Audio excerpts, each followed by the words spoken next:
गुजरात का चुनावी दंगल दिन पर दिन रोचक और दिलचस्प होता जा रहा है।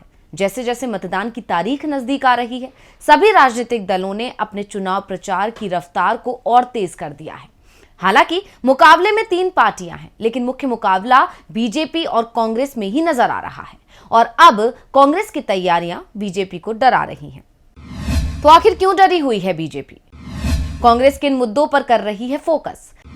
कैसे कांग्रेस के आगे कमजोर पड़ रही है बीजेपी? कैसे अपने ही बन रहे हैं बीजेपी के लिए मुसीबत? मतदान के नजदीक आते आते इन सवालों ने जोर पकड़ लिया है। नमस्कार, मैं हूं अंशिता श्रीवास्तव। तो आज की स्पेशल रिपोर्ट में बात गुजरात फतेह के लिए कांग्रेस की तैयारी की। गुजरात जीतना जहां एक तरफ सत्ताधारी बीजेपी के लिए प्रतिष्ठा का सवाल बन गया है, तो वहीं कांग्रेस राज्य की सत्ता में आकर नया इतिहास रचना चाहती है। अब किस दल की ख्वाहिश पूरी होगी, ये तो नतीजे ही बताएंगे जो 8 दिसंबर को आएंगे। फिलहाल तो सभी दल सिर्फ अपनी अपनी ताकत झोंक रहे हैं। कहने को तो ये मुकाबला 3 दलों के बीच है, लेकिन आम आदमी पार्टी को कांग्रेस और बीजेपी मुकाबले से बाहर ही मान रहे हैं और दोनों का ही दावा है कि राज्य में आपका खाता तक नहीं खुलेगा। हालांकि आम आदमी पार्टी को सरकार बनाने का दावा कर रही है। खैर, सरकार किसकी बनेगी ये तो बाद में पता चल ही जाएगा, लेकिन सबसे बड़ा सवाल ये है कि क्या सत्ताधारी बीजेपी सरकार बनाने की स्थिति में है या फिर उसी के गढ़ में इस बार उसका किला ढह जाएगा। अब ये सवाल सबसे ज्यादा चर्चा का विषय है, क्योंकि बीजेपी राज्य की सत्ता में पिछले 2.5 दशक से बनी हुई है और 7वीं बार भी आने का सपना सजा रही है। लेकिन राज्य का जो माहौल है उसे देखकर इस बार पार्टी को अपना ये सपना पूरा करना थोड़ा मुश्किल नजर आ रहा है। ऐसे में पार्टी का डर उसकी बौखलाहट भरे बयानों में नजर आ रहा है। बीजेपी कांग्रेस को घेर रही है और बेतुके बयान दे रही है, और बीजेपी का खौफ खुलकर सामने आया राहुल गांधी के गुजरात दौरे के बाद। भारतीय जनता पार्टी इस बात से वाकिफ है कि राज्य में उसके खिलाफ विपक्ष के पास मुद्दों की भरमार है। ऐसे में पार्टी को सत्ता जाने का खौफ सता रहा है। ऐसे में अपनी हार को जीत में बदलने के लिए जहां बीजेपी इमोशनल कार्ड खेल रही है, तो वहीं कांग्रेस गुजरात के उन मुद्दों को उठा रही है जिनसे आम जनता त्रस्त है। 21 नवंबर को जब राहुल गांधी गुजरात दौरे पर पहुंचे तो उन्होंने उन मुद्दों पर बात की जिनसे आम जनता त्रस्त है। तो वहीं मध्य प्रदेश से भी राहुल गांधी बार बार गुजरात की आदिवासी जनता को साधने की कोशिश कर रहे हैं। और जब राहुल गांधी आदिवासी जननायक टंटिया मामा की जन्मस्थली पर पहुंचे तो वहां से भी उन्होंने बीजेपी पर जोरदार हमला बोला। तांतिया मामा की बात कर रहे हैं। तांतिया मामा को फांसी पे किसने चढ़ाया? अंग्रेजों ने, सही? और आरएसएस ने अंग्रेजों की मदद की, यह पूरी दुनिया और हिंदुस्तान जानता है। तो याद रखिए, अंग्रेजों ने तांतिया मामा को फांसी पे चढ़ाया, मगर आरएसएस की विचारधारा ने उनकी मदद की। यह भी मत भूलिए, वनवासी शब्द के पीछे यह भी सोच है। और यह सिर्फ तांतिया मामा जी के साथ नहीं किया गया, यह बिरसा मुंडा जी के साथ भी किया गया। इन दोनों महापुरुषों ने आदिवासियों की लड़ाई लड़ी, अंग्रेजों से लड़ाई लड़ी, और कांग्रेस पार्टी ने हिंदुस्तान से अंग्रेजों को भगाया। राहुल गांधी ने कहा कि अंग्रेजों ने टंटिया मामा को फांसी की सजा दे दी और आरएसएस की विचारधारा ने अंग्रेजों की मदद की। राहुल गांधी ने बीजेपी पर आरोप लगाया कि आदिवासियों पर सबसे ज्यादा अत्याचार मध्य प्रदेश में हो रहे हैं। ऐसा प्रदेश हमें नहीं चाहिए, हमें आदिवासियों को इज्जत और रक्षा देने वाला प्रदेश चाहिए। राहुल गांधी ने सभा को संबोधित करते हुए कहा कि आदिवासी का मतलब जो हिंदुस्तान में सबसे पहले रहते थे, जब इस देश में कोई नहीं रहता था, आप लोग इस देश में रहते थे। अगर आप आदिवासी हो तो इसका मतलब ये है कि आप इस देश के मालिक हैं। पीएम मोदी का भाषण सुना तो एक शब्द सुना, वनवासी। इस शब्द के पीछे उनकी दूसरी सोच है। आदिवासी का मतलब ये है कि आप देश के पहले मालिक। बीजेपी आपको वनवासी कहने पर माफी मांगे। अब इस भाषण के सहारे राहुल गांधी ने गुजरात के आदिवासियों को भी साधने की कोशिश की। सिर्फ राहुल गांधी ही नहीं, कांग्रेस अध्यक्ष भी गुजरात के अहम मुद्दों को उठाकर बीजेपी सरकार की पोल खोल रहे हैं। और अब सरकार के एक दावे पर खड़गे ने उसे आड़े हाथ ले लिया है। दरअसल गुजरात सरकार दावा करती है कि कुपोषण को रोकने के लिए करोड़ों रुपए खर्च किए जा रहे हैं, बावजूद इसके राज्य में कुपोषित बच्चों की संख्या में बेतहाशा इजाफा हो रहा है। राज्य सरकार के आंकड़ों और अक्टूबर के महीने में छपी रिपोर्ट के मुताबिक पिछले एक महीने में करीब 18,819 कुपोषित बच्चों के मामले सामने आए।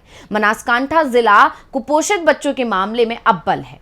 यहां करीब 1535 मामले दर्ज किए गए हैं। वहीं अहमदाबाद नगर निगम से कुपोषण के 1445 मामले दर्ज किए गए। आदिवासी बहुल जिले दोहड़, पंचमहल, बड़ोदरा सहित दूसरे जिलों के आंकड़े भी परेशान करने वाले हैं। कुपोषण के आंकड़ों ने उन दावों की धज्जियां उड़ा दी हैं जिनमें गुजरात को मॉडल स्टेट और संवेदनशील सरकार होने के दावे किए जा रहे थे। राष्ट्रीय पोषण मिशन के तहत पिछले 3 सालों में केंद्र सरकार ने 29,976,16,000 रुपए की राशि आवंटित की। इसमें से आंगनवाड़ी सेवा योजना के तहत 99,395 लाख रुपए और पूरक पोषण कार्यक्रम के लिए 89,389,74,000 रुपए आवंटित किए गए। वित्तीय वर्ष 2020-21 के आखिर तक गुजरात सरकार के पास 14,779,16,000 रुपए की राशि मौजूद होने के कारण केंद्र सरकार से कोई भी अनुदान नहीं दिया गया है। अब इस रिपोर्ट के सामने आने के बाद कांग्रेस अध्यक्ष मल्लिकार्जुन खड़गे ने सत्ता पर काबिज बीजेपी और पीएम मोदी से 3 बड़े सवाल पूछ डाले। कांग्रेस अध्यक्ष मल्लिकार्जुन खड़गे ने ट्वीट कर कहा कि नरेंद्र मोदी जी कांग्रेस को कोसने के बजाय बीजेपी के कुशासन पर बोलिए। उन्होंने लिखा कि नरेंद्र मोदी जी कांग्रेस को कोसने के बजाय भाजपा के कुशासन पर बोलिए। गुजरात के बच्चों का भविष्य क्यों बिगाड़ा? क्यों कुपोषित कम वजन वाले बच्चों में गुजरात 30 राज्यों में 29वें स्थान पर है? क्यों शिशु मृत्यु दर में 19वें स्थान पर है? 27 सालों का हिसाब गुजरात मांगे जवाब।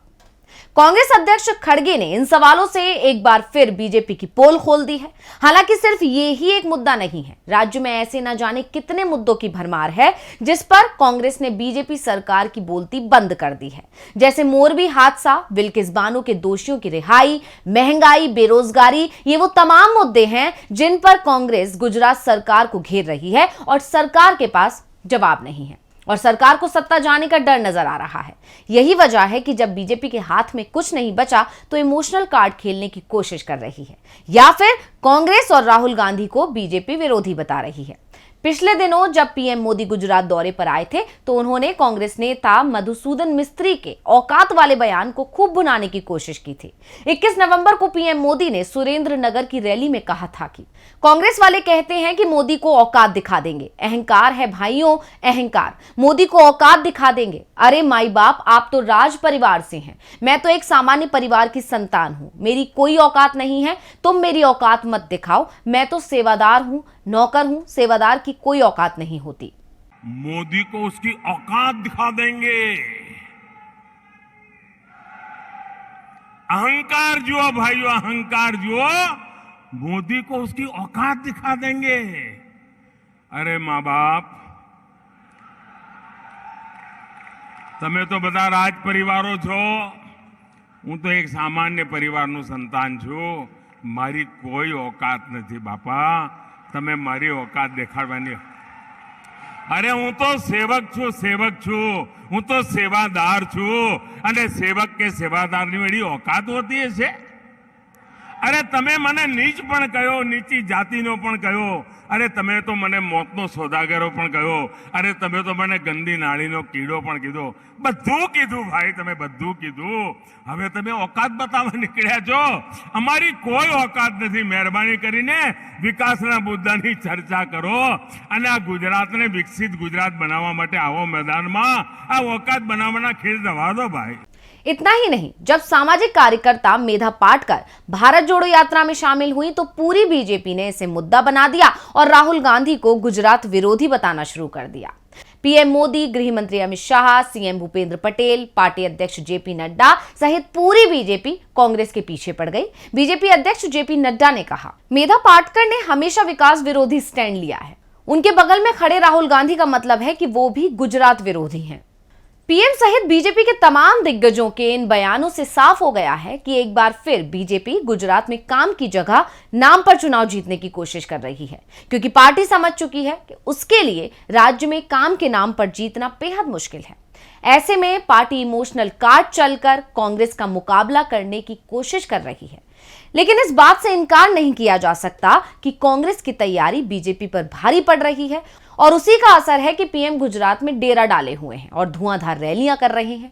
लेकिन क्या कांग्रेस के मुद्दों पर बीजेपी का इमोशनल कार्ड काम कर पाएगा, ये एक बड़ा सवाल है, क्योंकि अगर बीजेपी पर कांग्रेस भारी पड़ गई तो ये कांग्रेस का नया उदय होगा। हालांकि इस सवाल के जवाब के लिए 8 दिसंबर तक का इंतजार करना होगा। तो आज की स्पेशल रिपोर्ट में बस इतना ही। फिर हाजिर होंगे एक और स्पेशल रिपोर्ट के साथ। नमस्कार।